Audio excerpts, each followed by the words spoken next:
میرے حضور کی تو کوئی بہن نہیں تھی، در یتیم ہے، لیکن جب حضرت حلیمہ سعدیہ کے ہاں حضور گئے تو وہاں حضور کی ایک رضائی بہن کا تذکرہ ملتا ہے جو حضور کو لوریاں دیتی تھی، نام شیمہ تھا۔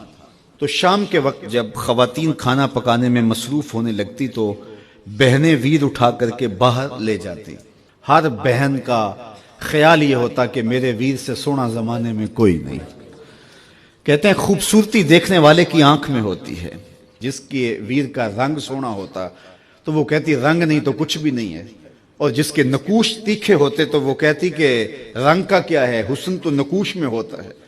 جس کی آنکھیں خوبصورت ہوتی وہ کہتی میرے ویر کی جھیل جیسی آنکھیں تو دیکھو۔ اب یہی بنو سعد کے محلے میں ہوتا، بچیاں اپنے ویر اٹھا کے لے آتی، ایک کہتی میرے ویر ورگا کوئی نہیں، دوسری کہتی میرے ویر جیسا نہیں۔ اتنے میں حضرت شیمہ اپنا ویر محمد اٹھا کے لے آتے، اور دور سے ہی کہتی نہیں میرا ویر بھی آ گیا، تو سب کے سر جھک جاتے تو کہتی نہیں نہیں نہیں نہیں شیمہ تیرے ویر کا مقابلہ تو نہیں نا، ہم تو آپس میں بات کر رہی ہیں۔ اور پھر جب کسی بہن کے ویر کو متفقہ طور پہ ساری کہہ دیں کہ تیرا ویر ہی سونا ہے تو پھر اس کا فخر تدیدنی ہو نا، پھر ان کا ذوق آسمان کو چھونے لگتا۔ ابن حشام سیرت کی سب سے پہلی کتاب، اس میں یہ واقعہ لکھا ہے کہ پھر حضرت شیمہ حضور کو اپنی آغوش میں لے کے سمیٹتی اور پھر چومتی اور پھر وہ لوری دیتی، اور وہ لوری کے لفظ بھی لکھے ہیں ربنا ابک لنا محمدا حتی اراہ یافعا و امردا، اللہ میرے ویر محمد کو سلامت رکھنا۔ آج یہ پالنے میں بچوں کا سردار ہے، کل وہ لمحے آئے جوانوں کا بھی سردار ہو۔ اور پھر جھوم جاتی اور کیا خوشی ان کی دیتنی ہوتی۔ اور پھر وہ منظر بھی آیا کہ حضور علیہ السلام مکے چلے گئے اور یہ جوان ہوئی اور پھر ان کی شادی کسی قبیلے میں ہو گئی۔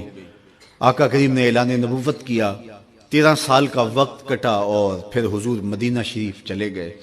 جب غزوات کا سلسلہ شروع ہوا تو جس قبیلے میں شیمہ کا نکاح ہوا تھا اس قبیلے میں مسلمانوں کے ساتھ ٹکراؤ ہوا تو اللہ نے مسلمانوں کو فتح عطا کر دی۔ تو اس قبیلے کے لوگ قیدی ہو کے حضور علیہ السلام کے غلاموں کے ہاتھوں گرفتار ہیں۔